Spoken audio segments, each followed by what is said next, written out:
Alam mo ba na si Congressman Barbers ay talagang nanggagalaiti kay BP Inday Sara. Sabi nga niya, imahe ng Pinas sinisira ni BP Sara sa international community. 'Di ba kasi si BP Inday Sara na nung nakaraan nasa UK siya, 'di ba? At siyempre sinalubong siya ng mga Pilipino doon.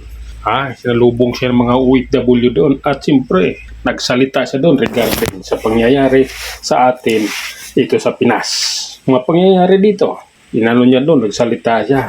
Kahit sa bansa naman siya umiikot, sinasabi niya yun. Tapos yun nga, sinasabi ni Barbers na sinisira ni BP Inday Sara ang Pinas. Wow naman, naniwala ba ako dyan? Kayong mga DDS supporters, naniniwala ba kayo? Alam nyo naman kung sinong sumisira. Kahit sa Japan, kahit sa Russia, binabalita ang Pilipinas. Kahit sa Taiwan, binabalita tayo kung anong pinagagawa ng mga congressman dito sa Pilipinas. Alam na alam ng ibang bansa kung gaano kawatan yung mga congressman dito. Kung sabihin ni Barbers na si BP Inday Sara sumira, dadamay mo lang, gusto mo lang makalait kay BP Inday Sara, gusto mo lang sumira kay BP Inday Sara. Ang katotohanan, kayong nasa kongreso, ang mga congressman, yung iilang congressman niya, karamihang congressman dyan, yun ang sumisira sa Pilipinas at yung ibang senador. Alam ng mga ibang lahi yan sa ibang bansa dahil binabalita tayo. May mga sila rito. May mga reporters la dito. May reporters na Chinese, may reporters na Taiwanese, may Japanese.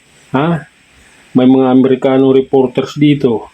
Kaya naibabalita nila, nalalaman ng ibang bansa kung anong mayroon sa Pilipinas, kung anong klaseng administrasyon ang nangyayari sa Pilipinas. Alam na alam nila yan. Kaya wag mo nang Barbers, wag mo nang idadamay si BP Inday Sara na si BP ang sumira sa Pilipinas. Panoorin mo lang yung mga ng Russia. Yung TV channel nila ron. Pilipinas lagi binabanggit doon. Kahit sa online, tingnan mo dyan. Alam na alam nila ang kwento ng Pilipinas. Kaya wag mong sabihin si BP yung sumira ng Pinas.